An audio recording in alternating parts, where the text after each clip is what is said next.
विराट कोहली और श्रेयस अय्यर के तूफान में उड़े कीवी गेंदबाज टीम इंडिया के बल्लेबाजों ने रचा इतिहास। नमस्कार दोस्तों, स्वागत है आपका एक बार फिर हमारे चैनल में।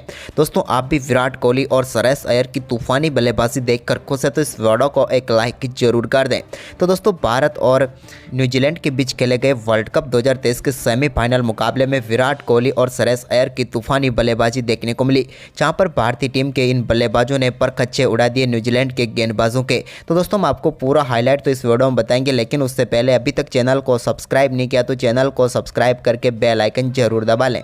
तो चलिए दोस्तों, जानते हैं पूरा हाईलाइट शुरुआत से ही। दोस्तों, आज के इस मुकाबले में सिक्का उछाला रोहित शर्मा ने और गिरा भी उन्हीं के पक्ष में। रोहित ने टॉस जीतकर पहले बल्लेबाजी का फैसला किया। दोनों टीमों के नेशनल एंथम के साथ आज का महामुकाबला शुरू हुआ तो टीम इंडिया की तरफ से पारी की शुरुआत करने उतरे रोहित शर्मा, तो उनके साथ थे शुभमन गिल। दोस्तों, मुकाबले के पहले ओवर की चौथी गेंद पर ही रोहित शर्मा के बल्ले से निकले एक बेहतरीन चौके ने यहां पर पारी का शानदार आगाज किया, जब उन्होंने मिड विकेट की तरफ शानदार चौका लगाया। जबकि इसकी अगली गेंद पर मिड ऑफ की तरफ एक और शानदार चौका रोहित शर्मा के बल्ले से देखने को मिला, जहां पर दोस्तों पहले ओवर में शानदार बल्लेबाजी करते हुए 10 रन बना लिए। जबकि दूसरे ओवर की तीसरी गेंद पर भी एक कमाल का चौका शुभमन गिल के बल्ले से देखने को मिला, जहां पर उन्होंने स्क्वायर लेग की तरफ गेंद को 4 रनों के लिए भेज दिया। तो वहीं पर इसकी अगली गेंद पर उनके बल्ले का इनसाइड एज लगकर गेंद एक बार फिर बाउंड्री लाइन के पार चली गई और एक और शानदार चौका इनको भी मिल गया। लेकिन मुकाबले का पहला छक्का तीसरे ओवर की तीसरी गेंद पर देखने को मिला, जब शानदार बल्लेबाजी करते हुए रोहित शर्मा ने एक कमाल का शॉट खेला और गेंद को सीधे 6 रनों के लिए स्टैंड में डिपॉजिट किया और इस मुकाबले का पहला छक्का जड़ दिया। तो वहीं पर इसके बाद चौथे ओवर की तीसरी गेंद पर भी रोहित के बल्ले से एक और कमाल का शॉट देखने को मिला, जहां पर उन्होंने गेंद को एक बार फिर 4 रनों के लिए बाउंड्री लाइन के पार भेजा। तो वहीं पर इसकी अगली ही गेंद पर उन्होंने एक और कमाल का शॉट डीप स्क्वायर लेग के ऊपर से खेला और इस बार भी गेंद को सीधे 6 रनों के लिए स्टैंड में डिपॉजिट कर दिया और एक और कमाल का छक्का जड़ दिया।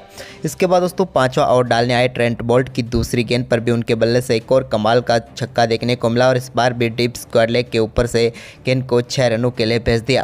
तो वहीं पर इसके बाद रोहित शर्मा ने शानदार बल्लेबाजी करते हुए मिचेल सेंटनर की गेंद पर एक कमाल का स्वीप शॉट खेला और इस बार भी गेंद को 4 रनों के लिए बाउंड्री लाइन के पार भेजा।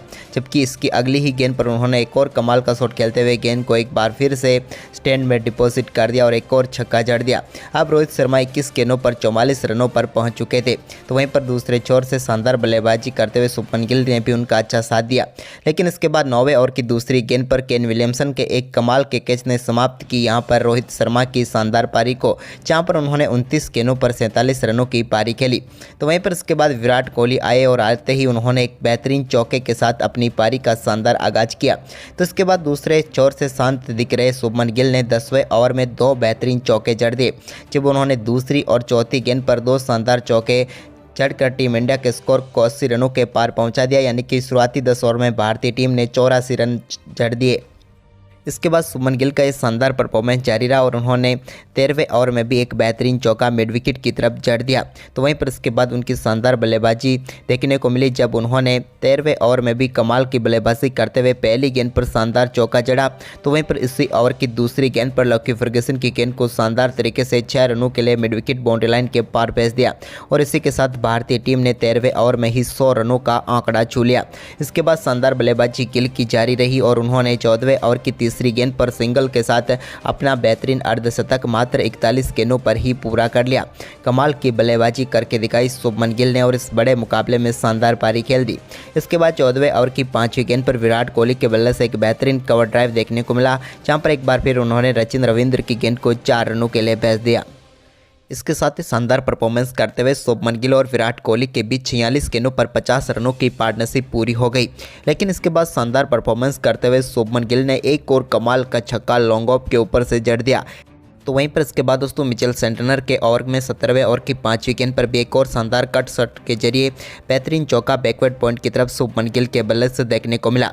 तो इसके बाद इनके छक्कों का आगाज जारी रहा और इसी बीच 20वें ओवर की तीसरी गेंद पर भी इन्होंने लॉन्ग ऑफ के ऊपर से एक और कमाल का छक्का जड़ दिया और कमाल की बल्लेबाजी करते हुए अपने स्कोर को तेजी से आगे बढ़ा रहे थे शुभमन गिल। इसी बीच दोस्तों शानदार बल्लेबाजी करते हुए विराट कोहली ने भी 23वें ओवर की तीसरी गेंद पर एक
लेकिन इसके बाद दोस्तों भारतीय टीम को एक और झटका विराट कोहली के रूप में लगा। विराट कोहली दमदार बल्लेबाजी कर रहे थे, लेकिन केन विलियमसन के एक शानदार कैच ने उनकी पारी को समाप्त किया। विराट ने शानदार परफॉर्मेंस करते हुए 113 गेंदों पर 117 रनों की शानदार पारी खेलकर वो पेविलियन लौटे, लेकिन उनके आउट होने के बावजूद भी टीम इंडिया के लिए श्रेयस अय्यर ने तूफानी बल्लेबाजी जारी रखी और 48वें ओवर में भी उनके बल्ले से एक और कमाल का छक्का देखने को मिला। वह अद्भुत शॉट जारी रहा। इसके बाद दोस्तों उनके बल्ले से एक और कमाल का छक्का देखने को मिला, जिसके साथ ही वो अपने शतक के बिल्कुल करीब यानी कि 99 रनों पर पहुंच गए। इसके बाद शानदार परफॉर्मेंस करते हुए 48वें ओवर की दूसरी गेंद पर सिंगल के साथ ही श्रेयस अय्यर ने भी अपना तूफानी शतक ठोक दिया। श्रेयस अय्यर ने तो एक बार फिर भारतीय टीम के लिए कमाल का परफॉर्मेंस करते हुए ऐतिहासिक शतक ठोका, क्योंकि ये बैक टू बैक इनका शतक है। इन्होंने शानदार बल्लेबाजी करते हुए मात्र 67 गेंदों पर ही अपना शतक पूरा कर लिया। श्रेयस अय्यर शतक के बाद भी आक्रामक खेल जारी रखा। इसी बीच 49वें ओवर की पहली गेंद पर एक कमाल का छक्का केएल राहुल के बल्ले से देखने को मिला, जहां पर उन्होंने गेंद को 104 मीटर दूर स्टैंड में डिपॉजिट कर दिया। इसके बाद इसकी अगली गेंद पर उनके बल्ले से एक और कमाल का चौका देखने को मिला, लेकिन इसके बाद दोस्तों शानदार बल्लेबाजी कर रहे श्रेयस अय्यर भी अपना विकेट गंवा बैठे और 49वें ओवर की 5वीं गेंद पर उनका शानदार कैच यहां पर मिचेल ने पकड़ा और वो भी पेविलियन लौटे। श्रेयस अय्यर ने शानदार परफॉर्मेंस करते हुए मात्र 70 गेंदों पर 105 रनों की तूफानी बल्लेबाजी करके पेविलियन लौटे। उनके बल्ले से 8 छक्के व 4 चौके देखने को मिले। हालांकि इसके बाद सूर्य कुमार यादव 2 गेंदों पर सिर्फ 1 रन बनाकर पेविलियन लौटे, लेकिन आखिरी ओवर में केएल राहुल के बल्ले से निकला एक कमाल के छक्के व 2 बेहतरीन चौकों की बदौलत भारतीय टीम ने 397 रनों का विशाल स्कोर खड़ा किया और 398 रनों का लक्ष्य न्यूजीलैंड की टीम के सामने रखा। तो दोस्तों आपको भारत की बल्लेबाजी कैसी लगी हमें कमेंट में जरूर बताएं।